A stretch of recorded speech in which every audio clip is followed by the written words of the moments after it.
August 23rd, 1939, and the Russians and Germans had signed a neutrality agreement, and I think one of you mentioned what was significant about this agreement. Okay, so what was significant about the agreement? No, you don't remember? What was significant about this agreement? The neutrality pact between Russia and Germany. No? You don't know?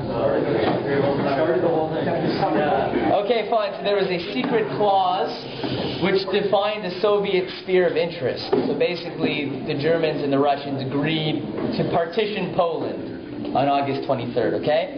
And this deal also ensured that the Germans would give the Russians some military equipment, and that the Russians would give the Germans all sorts of raw materials that the Germans didn't have. And before the Germans invaded Russia, they stopped giving all the military equipment, but the Russians kept giving the raw materials because Stalin really wanted to do anything he could to avert war. And actually, the last train crossed the border the day the Germans actually invaded Russia. So he really kept going until the very end. Okay? So now the stage is completely set. Why don't you just be quiet? Very tough. Just scratch and be quiet. Anyway, so okay, now the stage is set for war. Okay, and diplomatically, well, in some ways, it cleared the way for Hitler to be assured that there would be no two fronts in the war. Do you like a chair? I think Darchei should. Is it? Anyway. Yes. So, excuse me? Forget it. Yeah, I don't know. Okay. So diplomatically, there would still be goings on between August 23rd and September 1st. There were various people that tried to stop the war, okay, but really nothing. He's right at the door. Nothing significant occurred between then and September 1st. Amazing how silent everybody became. So Hitler still wanted some sort of premise to invade. So what he did was, he actually had the SS carry out a mock attack on a radio station at Gleiwitz, which is at the German-Polish border. Yes? I was reading up on that, and it's really random, but I think the battalion who did it were called the Jackdaws. Don't ask me why or okay. They actually, the truth is that later they tried to kill some of the guys that actually did it. But what they did was, so they had the SS do this fake attack, and basically they broadcast from the radio station that Poland was invading, and they also left, they took convicts and they killed them, but they killed them by injecting them with poison. They dressed them in Polish uniforms. And they said, look, we averted this attack, and the reason why we're attacking Poland is to fight back, is to defend ourselves. Okay? Even though nobody really believed him, he still felt he needed to preserve some semblance of, I guess, a legal reason for doing it. Okay? Now, the French and the British, okay, had just signed an agreement with Poland guaranteeing Poland's sovereignty. So right away, the British wanted to declare war. They delivered a note to the Germans saying, you got to get out within 12 hours, we're going to declare war. But the French didn't want to do it. Okay? So they really the British had to really try and convince the French, and finally they were able to force the French to declare war on September 3rd. Okay? But at this point in time, there was nothing they could do in all intents and purposes, even though the French could have done something on the western border that might have been able to distract the Germans. There was nothing they really could do to help Poland. Okay? Now, what was the German method of war called? Method of warfare. Blitzkrieg. Blitzkrieg? Blitzkrieg. Yeah, Blitzkrieg, which means lightning war. Correct. Okay, so we're now going to explain that to you very well, quickly. So Blitzkrieg is based on the use of tanks and motorized infantry. Okay, and it's basically you concentrate a large number of troops in one place. Okay, and you try and break through the enemy's line in one place. Okay, and basically you have one spearhead going straight through, and then everything starts spreading out from there once you're behind the enemy already. Okay, and this essentially is to cause havoc behind everything, and if you make the enemy turn around. Okay, you can encircle the enemy like this. Okay, so it isn't actually the first time that's been done. Napoleon used to do things like that in terms of concentrating in one place, but the Germans would use that to great effect. Okay, and what they usually would do, they would break through, and then they would loop around, and then they would try and eliminate the units caught in it's what was called pincer movements, but what they called the Kesselschlacht, which means what's Kessel mean? Yes. Aside from that, what does Kessel mean? No takers? It means a cauldron. Okay? You were close, Menachem, very close. So essentially what they were trying to do is they would encircle the enemy and slowly tighten the ring while bombing them at the same time. Okay? And they use this, they use this in Poland, they used it in France, and they used it in the Soviet Union until 1942 when it stopped working. But why did it stop working? We'll get there, but they overextended themselves and they weren't able to do it anymore. But it worked. It worked essentially to perfection up until then. Okay, in Russia, it would actually allow them to capture 4 million Soviet troops in 1 year. So it worked pretty well, I would say. Okay, and the air power that they used was what was extremely frightening. They would use what was most famous was they used the dive bomber called the Stuka, and it actually had sirens on it when it dived, and they called the sirens the trumpets of Jericho. Okay, and actually what they would do, as they would dive, they'd use the sirens, and it was extremely terrifying for people caught on the ground. And they use this predominantly in Poland and France. In the Battle of Britain, they would find out that this dive bomber was very slow, and so it would get shot down by the British fighters, and it wasn't really very successful by itself anymore. But for Poland and France, it worked very well. Okay, and the Germans completely overwhelmed the Polish army. So they destroyed the Air Force very quickly, which they did in Russia, and was something Israel would copy in the Six-Day War in 1967. Okay.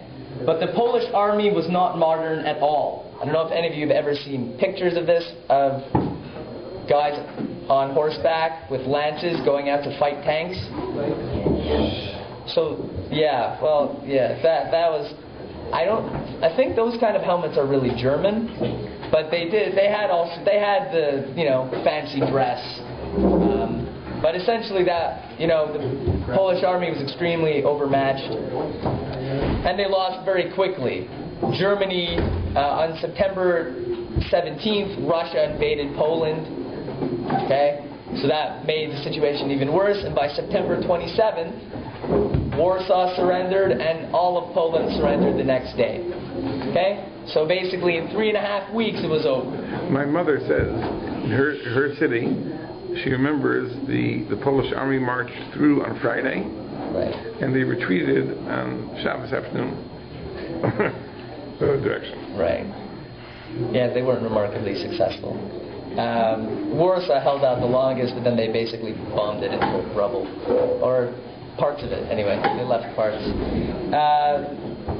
Okay, so that basically now Poland is conquered. And now Hitler begins to, on October 6th, he offered peace. He said, I really want peace with England and France. It's still possible. All that I want is Germany's colonies back and the ability to solve the Jewish problem. And he wanted to keep parts of Poland. So the British and French rejected this. Okay? So, another thing that happened in October, remember we talked about passing euthanasia laws, about Hitler passed euthanasia laws. Well, when they actually took activity was in October of 1939, though Hitler backdated the order to September 1st, 1939. It was under the name T4 because the headquarters for the euthanasia program was at Tiergartenstrasse number 4, which was a house confiscated from a Jew. But that was where they had their headquarters. And they were able to kill 70,000 people before protests by the Vatican and the German churches actually made them stop for a while. They did proceed in secret to continue killing, but obviously it's not as much as it would have been had they not protested. This is really some of the only times that the Vatican and German churches did protest, as we'll see. They did not protest with regard to the Jews. A large number of these patients were actually Jewish, and the Germans actually forced the Jewish community to pay for it, for their hospitalization, in the fictional Cologne State Hospital. Okay? And simultaneously in August 1940, the Germans sent every single family of these patients a letter saying that they had all died of unspecified circumstances. Okay? So, and again, I think I might have mentioned that the way they would kill these patients was, firstly, they used some degree of lethal injection, but also here they created the first gas chambers, which used carbon monoxide, which were what was primarily used in the Action Reinhardt camps of Belzec, Sobibor, and Treblinka, until they switched to Zyklon B in Majdanek and Auschwitz. On October 10th, Poland was split into several regions. Okay, some were incorporated directly into Poland, into Germany, the most western parts usually, which were called the Warthegau, Upper Silesia, and West Prussia. And the rest of Poland that had not been taken over by the Russians was called the General Government. This is a very significant name because the plan at this point in time was just to make all the Jews move into the general government. Because at this point in time, the only progression that the Germans had thought of so far was to get all the Jews out of Western Poland so that they could settle ethnic Germans there, and they just forced the Jews to stay in the general government, and they wanted to get rid of them from there, but that's where they wanted to concentrate them for now. Okay? And eventually all of the extermination camps would be located in the area of the general government. Okay? So all of them, all 6 of them really, the main ones were there. Okay? Now, following the actual soldiers into Poland were Einsatzgruppen, which means special commandos, which we'll hear about more in Russia, when they were used primarily to exterminate all the Jews of Russia. But at the beginning, in Poland, actually, the main plan was to systematically kill Polish intellectuals. Okay, the killing of Jews was more haphazard. It wasn't necessarily something that was planned. The plan was to kill all Polish intellectuals, Polish priests, all Polish leaders of government and things of that nature, because the Germans felt that Polish leaders would be able to instigate rebellion. Okay? So they had a list of 60,000 people that they tried to find and kill. Okay? They also tried to kill all the mental patients they found in asylums in Poland, but that was not under the euthanasia program. That was just the Einsatzgruppen went and found them and killed them. Okay? So now we start with them moving against the Jews. Hitler visited Poland in October. Okay? And Goebbels, who was the Minister of Propaganda, recorded in his diary what Hitler said. So Goebbels said, "The Jewish problem will be the most difficult problem to solve. They are not human beings anymore, but predators armed with cold intellect that will have to be rendered harmless. Hitler agrees with my view that the Jews are a waste product and are a clinical issue more than a social one." Okay? So, despite the fact that we don't see any sort of concerted effort to kill all the Jews now, it seems that there still existed a large degree of thinking that would eventually lead to that sort of plan. Okay? They wanted to get rid of the Jews. At this point, it seems that they held back from saying exactly how or what nature their attack would be, but it's clear that they want to. It's clear that it's not going to be good for the Jews. Okay. However, at the same time, in public speeches, Hitler really didn't make mention of the Jewish problem. The theory is that this was purely political, because he still thought at this point in time he could make peace with England and France. Actually, Saul Friedlander, who's professor at UCLA, whose book I'm reading on this topic for the class, he thinks that a large portion of when Hitler decided to really get rid of the Jews was when he went to war with the United States, and he realized that there was no longer going to be any chance of peace. That's when he really said, "Okay, forget it. Now we'll take care of it." Okay, but so at this point in time, there is nothing of that nature yet. Even though there is definitely killing of Jews at this point. Again, but it's not systematic in nature the way it would be starting in 1941 and definitely in 1942 and onward. Okay, so what the Germans did to keep up the pressure is they increased propaganda. They made heavy use of the Protocols of the Elders of Zion, which we talked about as being a forgery, yet they still decided to use it very heavily. Yeah, it was a Russian forgery, correct. But again, it was published extensively elsewhere, and still now is bought by people. As I said, you can buy it on Amazon for $20 if you want. So, okay, so they want to use the Protocols of the Elders of Zion, which seems to be a contradiction in terms. Okay, the Jews are a waste product, yet they're capable of world domination. Right? Again, just trying to point out the inherent flaw in what they were saying. And they also decided to rely on films. Okay, one was called The Jew Sus, which we'll talk about. There was a video on the Rothschilds, and one called The Eternal Jew, or Der Ewig Jude. Okay, and what they did was, when they wanted to make this propaganda film, they went into the ghetto, where they had started to concentrate Jews. We'll talk about when that started a little later. But they went into the ghetto, and they decided to film things that were going on. And this is what Goebbels said about that. He said, "Pictures from the ghetto. Descriptions so dreadful it makes the blood freeze. This Jewry must be exterminated." Okay? So what kind of things they make them do? They went into a shul. They forced all the Jews to gather. They made them put on talis and tefillin, and they made them daven. Okay, so they filmed them davening. They also made them take out the Torah, and they took pictures of the Torah in various forms with the cover on, cover off, and they also made them lame. And on the video, the man laning says in Hebrew before he starts, "Today is Tuesday." Okay, just to let somebody know, if somebody would manage to see it, that what they're doing, they're not doing it because they're really laning, they're doing it because the Germans are forcing it. Okay? So that's something that they did. And again, this was... What? I can't hear you. What's bad about that? There's nothing necessarily negative about that in and of itself. It was just clearly they were manipulating... Yeah. Why was that propaganda? It was propaganda because they were trying to show how...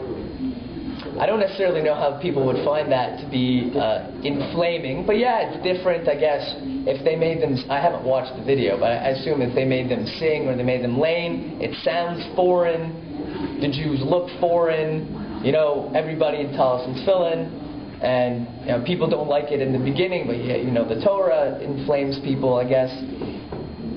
So something that they used more, that I would say would be more, what they did more to get them angry, so they went to slaughterhouses, and they made them kill cattle, okay, while making brachos, while reciting aloud in Hebrew, okay, and they made them shake while they were doing. They made them shackle. What? Yes. What? They short No, the whole thing was to show how crazy the Jews are. But look how they kill animals. They had a picture they put in a children's book. It was them kill a Jewish person killing an animal and laughing as it dies. So it's something of that nature. They also, I don't know, I just found this interesting. They also made them check the lungs. They made them take it out and check the lungs, like actually for like glut kosher. They made them do that as part of the video. So this entire video is just to show how foreign the Jews are. In this film they juxtaposed pictures of Jews with rats running. Okay, to try and make a comparison. Also, as time went on, when the ghettos became self-reinforcing, right? Later, when the Jews were kept in there and they had very little sanitation and very little access to keep themselves clean, they became dirty and they became impoverished and they became starved and they looked less human, as it were. Okay, so again, that also helped reinforce that kind of stereotype about the Jews. But this was followed by Germans burning multiple shuls. They said they were doing it as revenge for the Jews wrecking a statue of a Polish hero, but that's what they did. Okay, so we said there were 7 Einsatzgruppen. So primarily Einsatzgruppe 1, 4, and 5 terrorized Jews. Okay, so on multiple occasions they burned Jews alive in shuls. Okay, multiple occasions they took Jews to forests and shot them. Okay, but again, this was uncoordinated. It wasn't that what they did later wasn't that they took everybody and killed them. These were just incidents. I think Dr. Friedlander thinks that part of this could have been the desire to make Jews run to the Soviet part. That was definitely some degree of thinking was to try and get rid of the Jews at this point, to try and make them leave. But again, that wouldn't necessarily justify killing people, I would say. But again, that could have been their thinking. Now, the army complained because they thought that it showed a lack of discipline to kill people, like the way they were doing it. So they complained about it. German army? What? Excuse me? German army? Correct. The German army. A lot of people try and make a distinction between the German army and the SS. I don't really think there is one, as I will point out on several occasions, one coming up right now. Because despite the fact that perhaps at this point leaders of the German army, generals of the German army, thought that they were going too far, it appears that there were many instances that lower elements of the German army, the regular man in the German army, definitely tortured Jews. And when it came to torturing Jews, the Jews they tortured most in particular were, what do you think? Rabbis. Yes. The ones that look Jewish. The ones that looked the most Jewish, which I guess in that area would mostly be Hasidim. But what they would do, okay, they would shoot at Jews that looked Jewish. They would compel Jews to rub feces on each other and clean them up with Talesim and the Torah. Okay? They would make Jews dance around bonfires of burning Torahs. Okay? They would whip them. They would force them to eat pork. They would engrave stars of David in their forehead. Okay? But most popular was what they did with beards and sideburns. Well, it was more that they hacked it off. Because often they would take pieces of skin with it. They would set people's beards on fire. How is that possible? All right. Again, it's very interesting how that would. It would seem that in this case, people that at this point bore the main brunt of the German assault was definitely the people most identifiable as Jews, which would be Orthodox Jews. Okay, and again, this happened several times, but this was particularly lively on Yom Kippur. Okay, And there are multiple cases where the Germans did things to coincide with Jewish holidays. Okay? Specifically when they tried to transport Jews to their death, they would often do them on holidays. No. Kristallnacht is November 8th. There's nothing really. No. Okay. Here's a quote from one soldier's diary. Here one recognizes the necessity for a radical solution to the Jewish problem. They are beasts in human form and with beards, caftans, and devilishly grotesque faces. Anyone who is not yet a radical opponent of the Jews must become one here. Okay? That's a quote from the diary of a regular soldier, not a member of the SS. Okay? So I would contend, the reason why I'm making a big deal about this is because I took a class at York last year, and it was an English course. It's called Canadian Writers in Person. And one of the writers wrote a story on the resistance in France, and one of the protagonists who sees the error of his ways and at the end of the book is a German soldier. Okay, and I asked her why she did that, and she said because the German army is falsely blamed for things, for doing atrocities, and it was the SS, and I would like to hammer home the point that that is not true. Yes. Not I did that I get slightly want to angry. say that God forbid anything the Holocaust was real and the Germans did anything, but there is a chance that there were Germans who weren't. I never said that that's not true. You're right. There are individuals. Yeah. Yeah. But that doesn't mean that the German army as a whole. Oh, okay, yeah. Yes, you're correct. And you know what? There were even members of the SS that weren't bad. Though that's probably much harder to say. Yeah, but I'm sure you could find somebody. Yeah.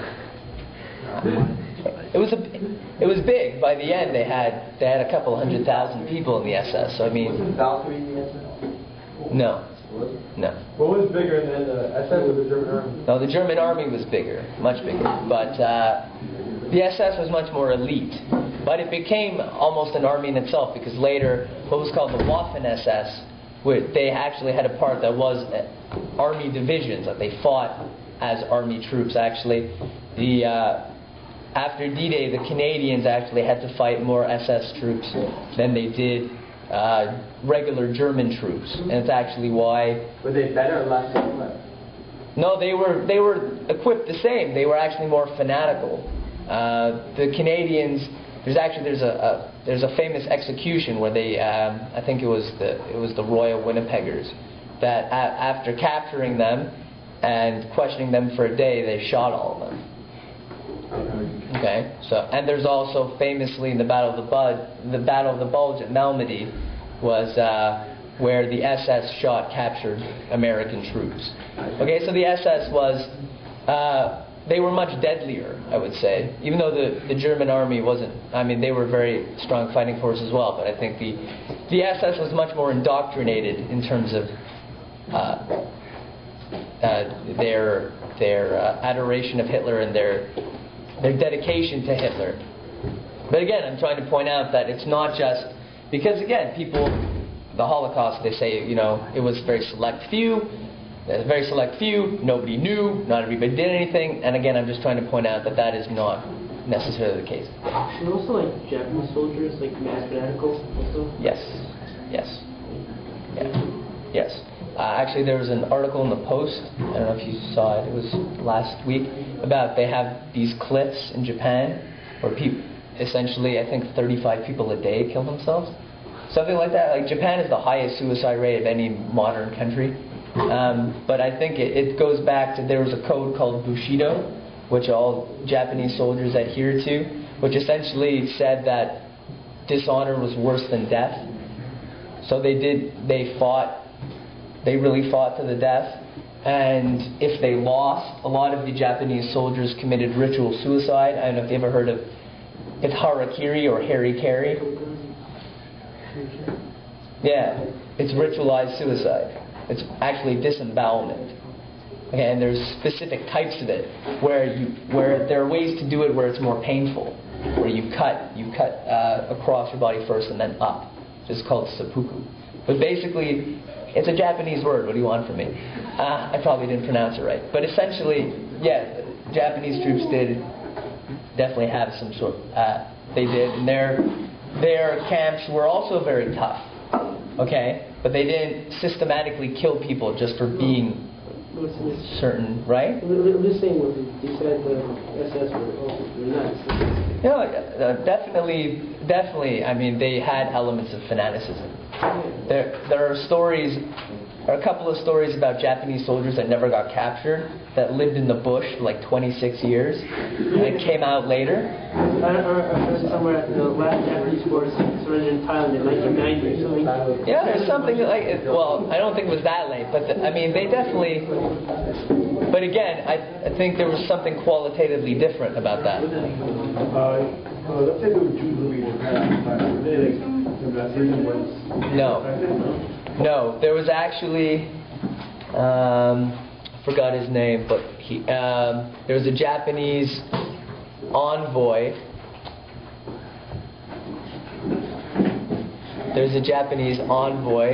Was one of the people that he kept signing visas. I think he was in Lithuania.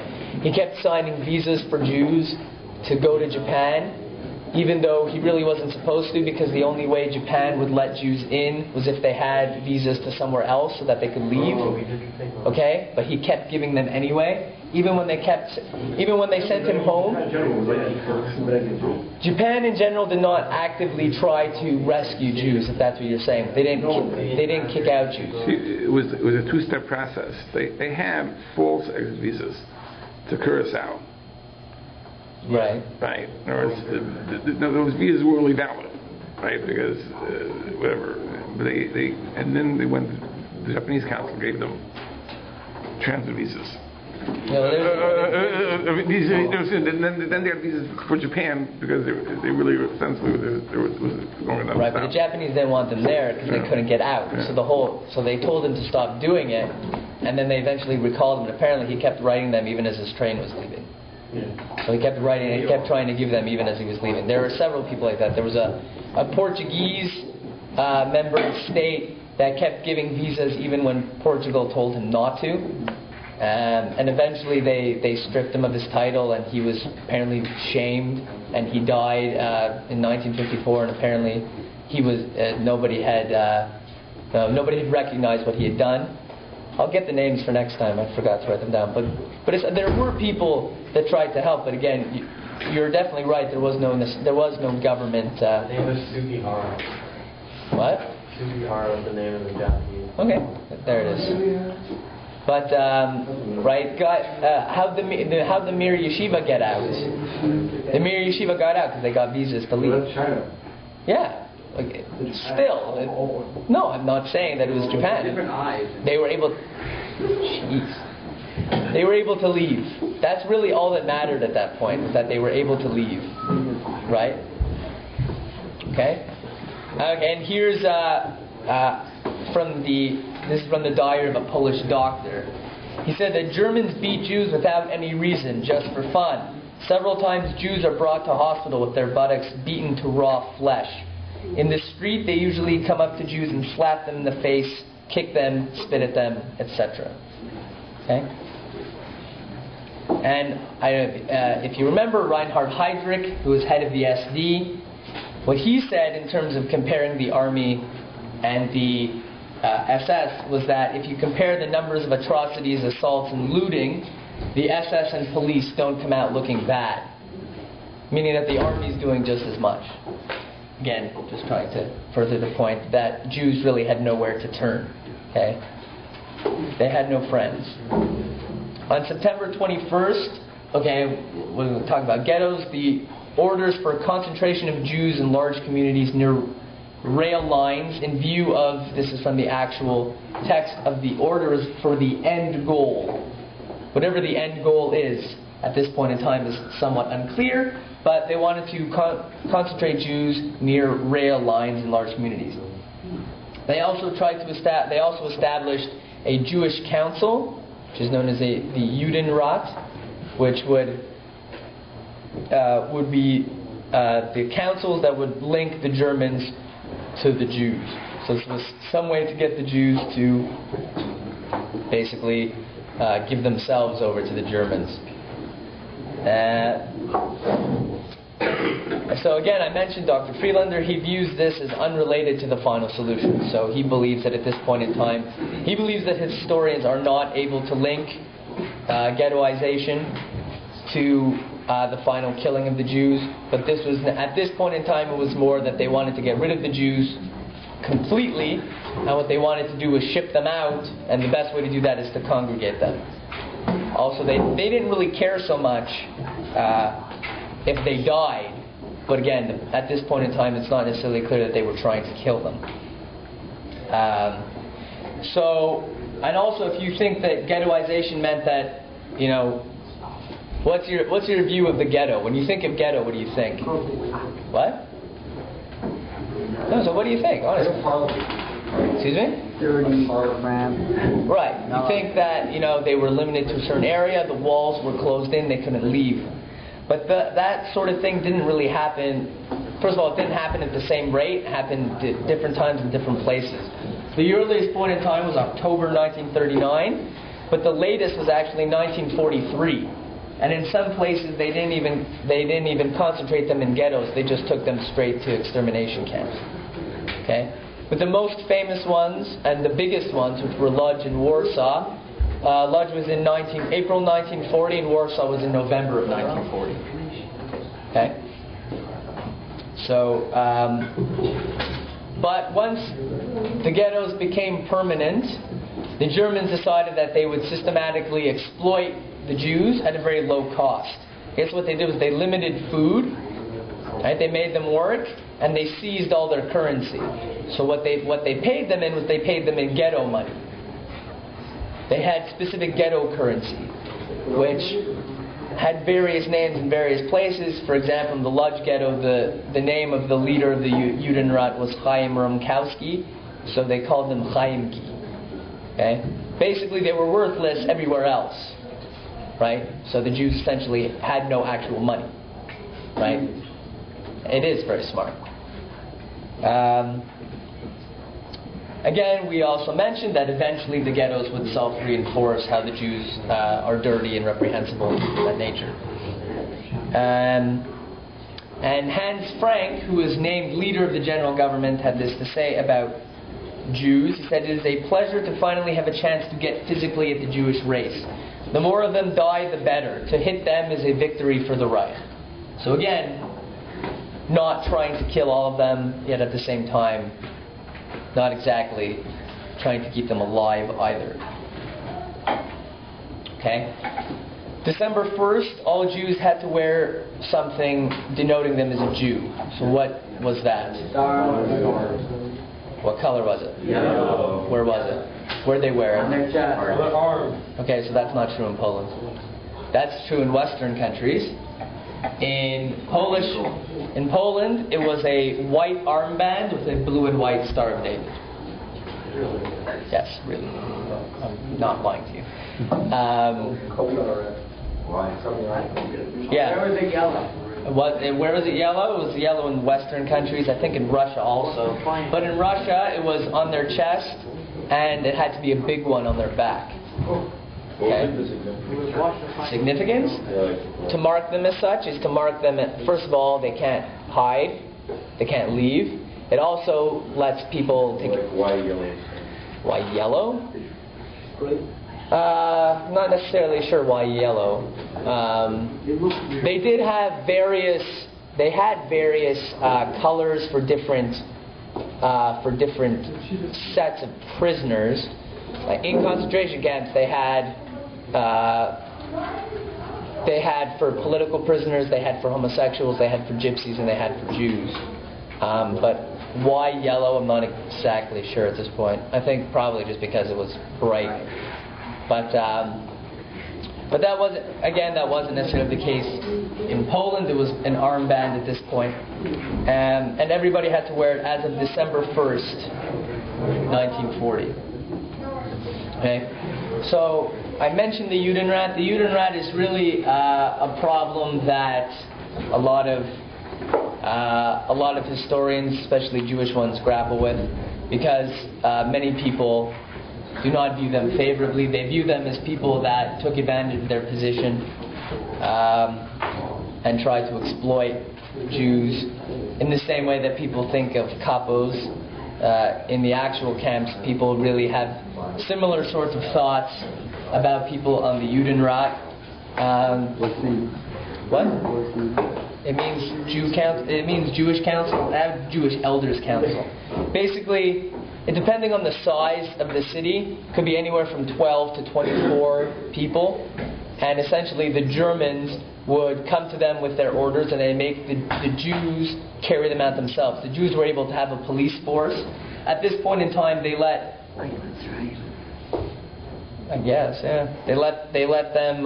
They made the Judenrat deliver the labor. So anybody that had to work, the Judenrat had to collect them.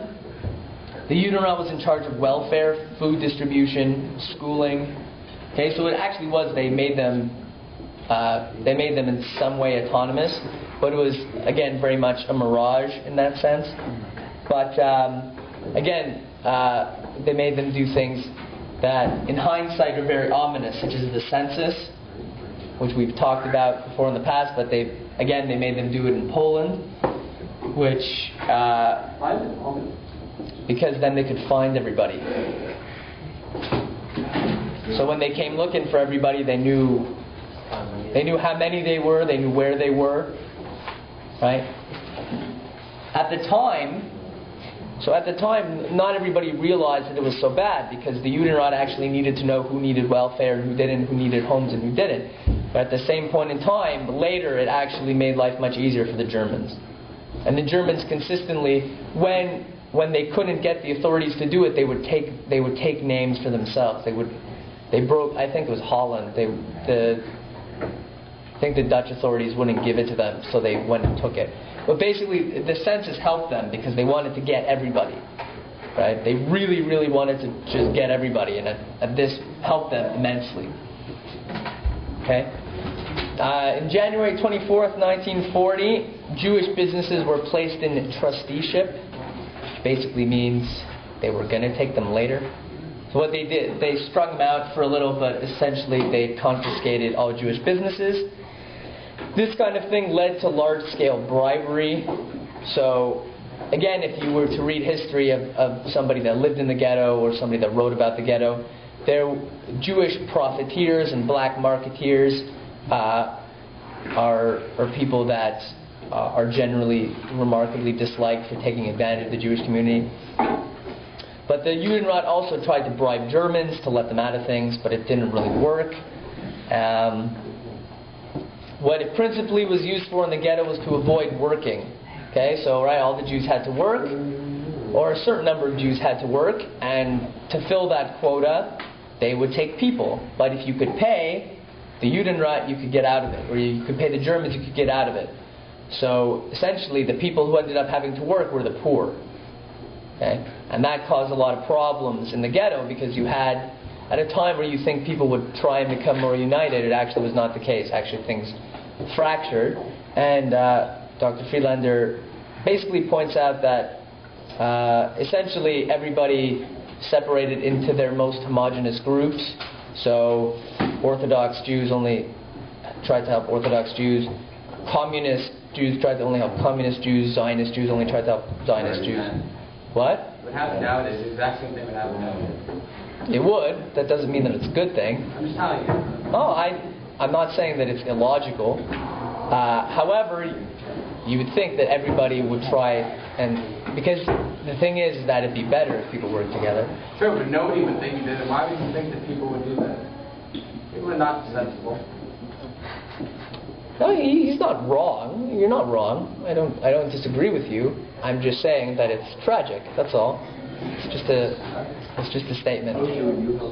It helped to the point where in the Warsaw Ghetto, when they tried to stage a rebellion, okay, when they did try and fight back, they actually fought as autonomous groups because they didn't get along with each other.